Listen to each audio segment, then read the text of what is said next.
नमस्कार विद्यार्थी मित्रांनो, लेसन नंबर 6 इंडायसेस यामधील प्रॅक्टिस सेट 29 आता आपण सोडवणार आहोत। प्रॅक्टिस सेट सोडवण्यापूर्वी कोणत्या गुणधर्मानुसार आपण हा सोडवणार आहोत तो गुणधर्म नियम आपण पाहणार आहोत। If a is rational number and m and n are positive integers then a raised to m या इंडायसेसची पुन्हा पॉवर आहे n। अशा वेळेला त्या संख्येच्या इंडेक्सचे मल्टिप्लिकेशन आपल्याला करायचं आहे। आपण पहिलं उदाहरण सोडवूया। क्यूब ऑफ 15/12 या इंडायसेसची पॉवर आहे 4। या ठिकाणी 2 वेळा पॉवर दिलेली आहे, तर अशा वेळेला या संख्येच्या इंडेक्सचे आपल्याला मल्टिप्लिकेशन करायचं आहे। 15/13 याची पॉवर आहे 3 आणि 4 यांचा आपण गुणाकार करणार आहोत, त्यामुळे याचं उत्तर आहे 15/12 रेज टू 12। दुसरं उदाहरण आपण सोडवूया। 3/4 या इंडायसेसची पॉवर आहे -2। इथे देखील 2 वेळा पॉवर दिलेली आहे, आपण त्यांच्या इंडेक्सचा गुणाकार करणार आहोत।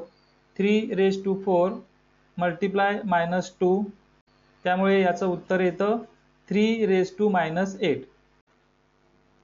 तिसरं उदाहरण सोडवूया। 1/7 या इंडायसेसची पॉवर आहे 4। या ठिकाणी -3 आणि 4 या इंडेक्सचं मल्टिप्लिकेशन करणार आहोत। 1/7 इंटू 4 गुणाकार केल्यानंतर याचं उत्तर आपल्याला मिळतं 1/7 पुढील उदाहरण पाहूया। 2/5 या इंडायसेसची पॉवर आहे -3। या ठिकाणी देखील 2 वेळा पॉवर दिलेली आहे, त्यामुळे आपण त्यांचा गुणाकार करूया। 2/5 इंटू -3 इंडेक्सचा गुणाकार केल्यानंतर याचं उत्तर येतं 2/5 पुढील उदाहरण पाहूया। 6/5 या इंडायसेसची पॉवर आहे 4। 2 वेळा इथे पॉवर दिलेली आहे, त्यामुळे आपण इथे देखील गुणाकार करणार आहोत। 6/5 इंटू 4 5 आणि 4 या इंडेक्सचा गुणाकार केल्यानंतर याचं उत्तर येतं 6/20। 6/7 या इंडायसेसची पॉवर आहे 2। 2 वेळा पॉवर दिलेली आहे, त्यामुळे इथे देखील आपण इंडेक्सचा गुणाकार करूया। 6/7 इंटू 2 इंडेक्सचं मल्टिप्लिकेशन केल्यानंतर याचं उत्तर आपल्याला मिळतं 6/7 सातवं उदाहरण। -4 आणि 5 या इंडेक्सचा आपण गुणाकार करूया। 2/3 इंटू 5 -4 आणि 5 या इंडेक्सचा गुणाकार केल्यानंतर याचं उत्तर येतं 2/3 गुणाकारामध्ये एका संख्येचं चिन्ह मायनस आणि एका संख्येचं चिन्ह प्लस असेल तर उत्तराला चिन्ह मायनस येतं, म्हणून याचं उत्तर आहे 2/3 पुढील उदाहरण पहा। क्यूब ऑफ 5/8 या इंडायसेसची पॉवर आहे -2। 2 वेळा इथे पॉवर दिलेली आहे, त्यामुळे यांचा आपण गुणाकार करू।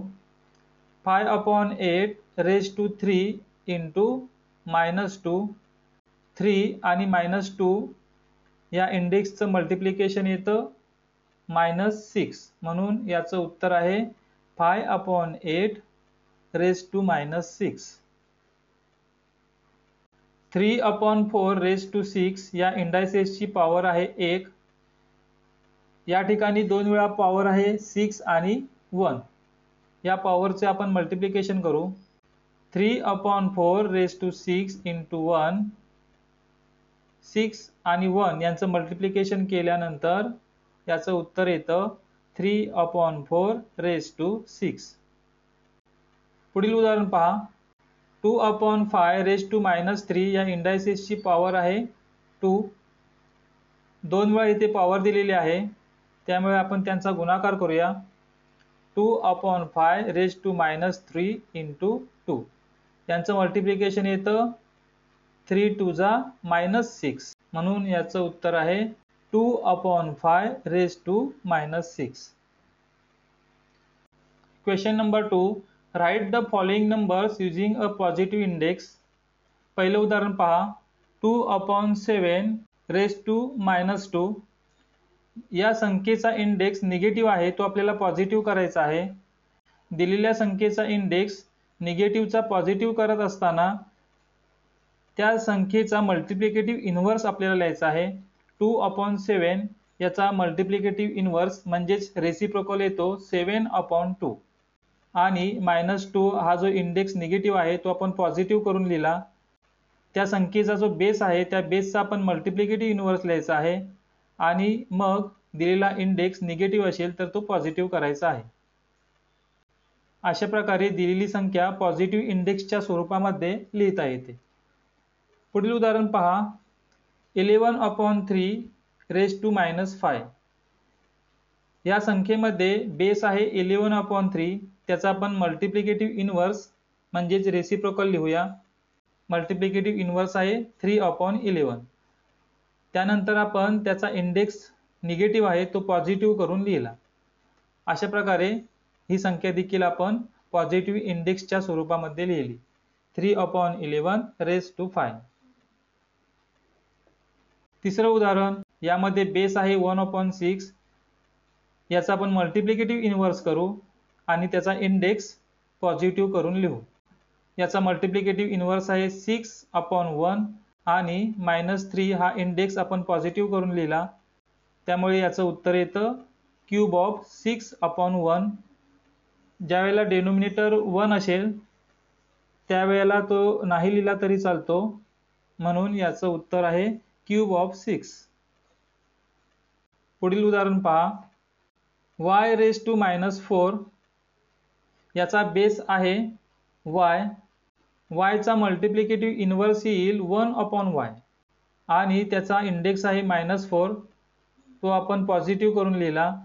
त्यामुळे याचं उत्तर येतं 1/y raised to 4. मुलांनो, या व्हिडिओच्या माध्यमातून आपण प्रॅक्टिस सेट 29 सोडवलेला आहे. पुढील व्हिडिओमध्ये याच प्रकरणातील प्रॅक्टिस सेट 30 आपण सोडवणार आहोत. धन्यवाद.